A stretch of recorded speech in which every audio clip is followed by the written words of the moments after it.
그 다음에 진국 태부인에게 준 편지지요. 진국 태부인. 부인이지만은 이분은 견성한 사람입니다.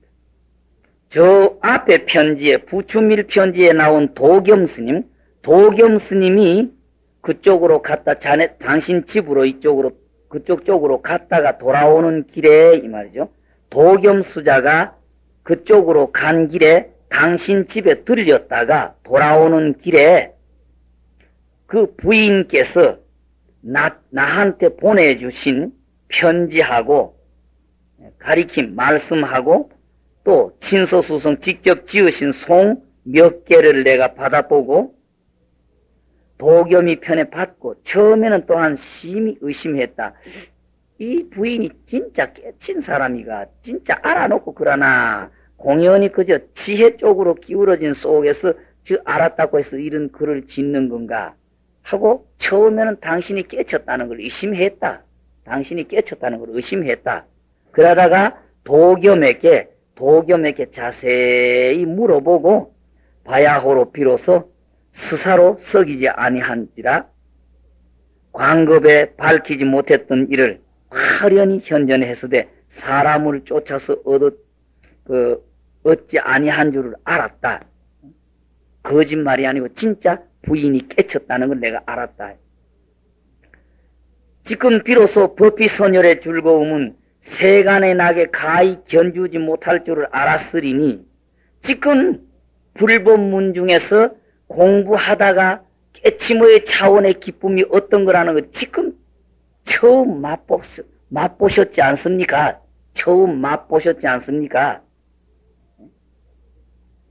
세간에 어떤 기쁨하고 그 깨친 순간의 그 기쁨하고 어떻습니까?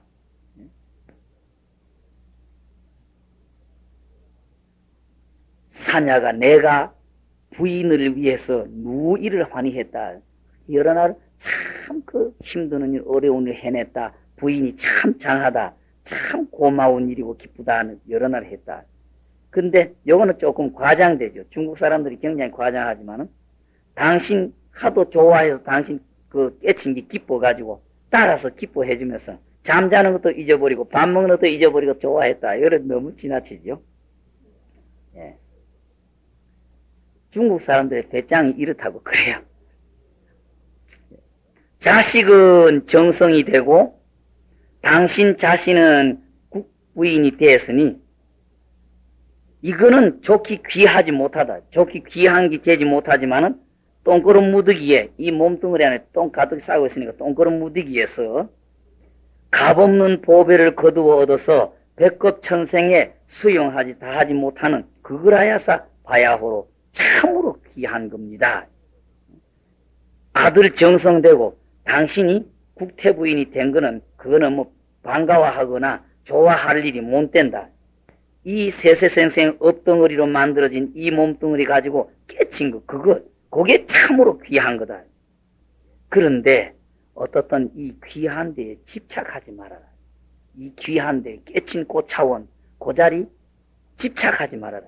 만약 집착하면은 거기에 떨어져 가지고 자비심을 일으켜 가지고 곁에 사람 중생 교화하는 중생 제도에 곁에 사람 공부를 시키고 마음을 깨치게 하는 쪽에 그 실천이 없어져 버리고 혼자 그 속에 좋은 속에서만 기쁜 속에서 그 즐거움 속에서만 살게 되니 그래서는 안 된다 이거요.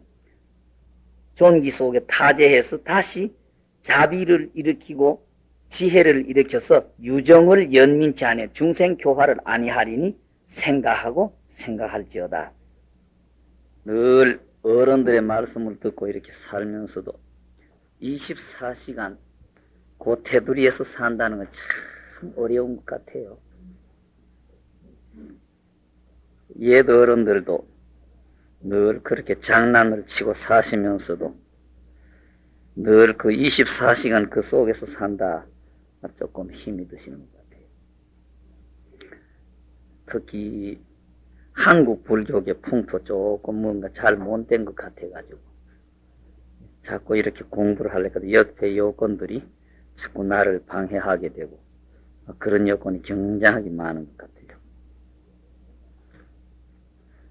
덕숭산에서는 만공로 스님이 살아계시실 때의 그 밑에 보월 스님에게 전법하셔서 보월 스님, 만공로 스님이 살아계시는데도 그 제자 되시는 보월 스님이 조실로 계셨다고 그래요. 그러니까 보월 스님이 계셨을 무렵에 그 계셨던 어른들은 모두 곧돌이 쟁쟁하다고 자부하시던 어른들이 돼가지고 그러셨는데, 이거는 금봉로 스님이 살아계셨을 때에 솔직하게 말씀을 하십니다. 하루 점심 공양이 끝난 다음에 모두 대중 스님네가 바깥에 잠시 점심 공양 바로 끝나고 양치질 하시고 조금 이렇게 경행하고 계시는데, 금봉 스님께서 기동에 이렇게 기대고 마당 쪽을 쳐다보고 계시는데 보월 스님이 이렇게 오시더래요. 보월 스님이 오시니까 일부러 장난으로 일부러 그 고의적으로 그 칼날을 던졌다고 그래요. 혼자 소리처럼 손이 대단히 뿔다 그랬다 그래요. 칼날을 던졌다 그래요. 일부러 칼날을 정면으로 도전장을 던졌다 그래요. 그러니까 혼자 중얼한 말씀처럼 했고 고의적으로 딱 쳐다보고 그런 것도 아니고 혼자 말씀처럼 손이 대단히 뿔다 그랬는데, 마당에서 이렇게 걸어오시던 보월 스님이 딱 그 말씀을 들으시더니만은 거기에 대한 답을 딱 하시더라고 그래요. 그러시면서 보월이 그만큼 날카로웠고 그런 칼날을 정면으로 받아치려고 하면은 24시간 거기에 있지 않으면은 그때에 그 답이 안 나온다 그러십니다. 그러면서 금봉 스님께서 그때는 내가 일부러 보월이에게 일부러 그렇게 칼날을 던졌다고 그래요. 어떤가 보려고 그랬는데 그 보월이 그 답을 딱 하더라고 그러시면서, 그만큼 보월은 빨랐고 그 속에서 살고 있지 않으면 그때에 그 경황에서 그다. 그러니까 평소의 목소리처럼 한 그 20m 조금 저쪽에 오시는 분에게 평소의 목소리, 대화하는 목소리처럼 이렇게 목소리를 도달아가지고 칼날을 던진 게 아니다 이거예요. 한 20m 좀 저쪽으로 오는 사람을 그 혼자만 이렇게 보면서 그 엉뚱한 쪽 쳐다보면서 그저 입에서 살랑 흘러나오는 혼자 중얼거리는 말처럼 손이 대단히 뿔다 그랬는데 딱 그 답이 나오더라고 그래요. 그러면서 그 속에 있지 않으면 그때에 그 속에 있지 않으면 그 순간에는 그 답이 나올 수가 없는 자리인데 답이 나오더라고요. 그래서 보월은 그만큼 빨랐고 언제나 그 속에 있다는 증거가 크게 드러난다 그러시고, 그 금봉 스님 말씀은 그래요. 그 당시 대한민국의 선지식 효봉로 스님도 계셨고 동산로 스님도 계셨고 누구누구 다 계셨는데 금봉로 스님이 가장 싫어하신 거는 전강로 스님 같아요. 저놈의 새끼 저거 오는 거 보면 독사 대가리 쳐들고 오는 것 같다 그러시죠. 딴 분들에게는 모두 그 자신이 있으신 것 같은데 전강 스님은 참 그 상대하기가 까다롭더니 어떠든지 전강 스님 오시면은 그래요. 저놈 새끼 저거 오는 것 보면은 독사 대가리 쳐들고 오는 것 같다 그래요. 그래서 우리가 24시간 꼭 화두 속에 살지 않더라도 뭔가 연부를 하시든 주력을 하시든 이 속에 살아야지. 그걸 놓치고 살다가는 아무것도 안 됩니다. 근데 우리는 일부러 생각을 일으켜서 망상을 만듭니다. 내가 늘 그 신도님들에게 늘 그런 부탁을 합니다. 관세음보살 부지런히 부르라. 부르라는 소리도 억지지 않습니까?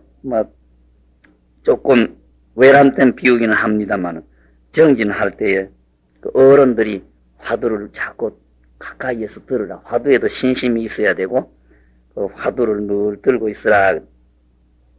그 말씀도 억지 말씀이지만은 하다가 엉뚱한 장난을 치죠.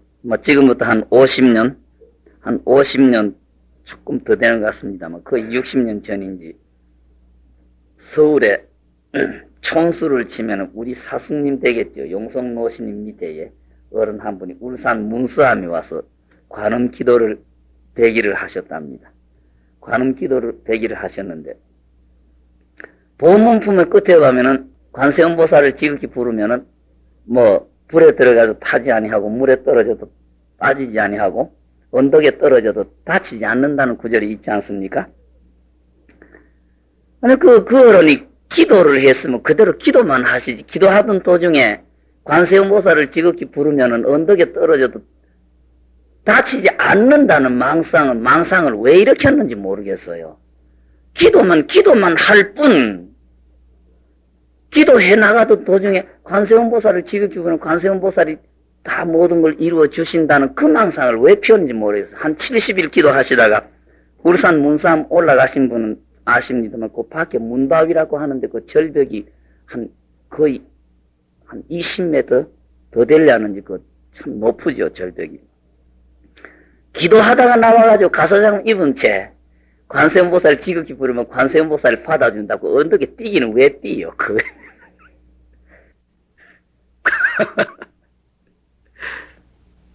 우리는 공부 중에 이런 망상을 흔히 일으키게 됩니다. 그래 그 어른이 뒤졌어요. 관세음보살이 받아준 게 아니고 안 받아줘서 뒤졌어요. 그러듯이 공부하다가 흔히 이런 망상이 저절로 일어나게 됩니다. 지나간 시간이 없대면. 뭐 자꾸 이 서장에서도 처음부터 끝까지 제3자가 장애를 갖고 오는 것은 없다. 제가 자꾸 장난 만들고 제가 흔드는 거지 곁에 환경이 흔드는 게 아니라는 꾸지람이 나옵니다만 우리는 그 하도 정진을 하는 도중이든지 염불이나 기도나 주력으로 해나가면서 자기가 자꾸 흔드는 거예요. 자기가 자꾸 흔들고 자기가 망상 만드는 거예요. 그러든지 말았든지 어떻든 막 끊어졌다가 연결이 했다가 끊어졌다가 연결이 되든지 말았든지 부지런히 챙기가지고 살아야 된다는 거는 명심하고 있어야 될 것.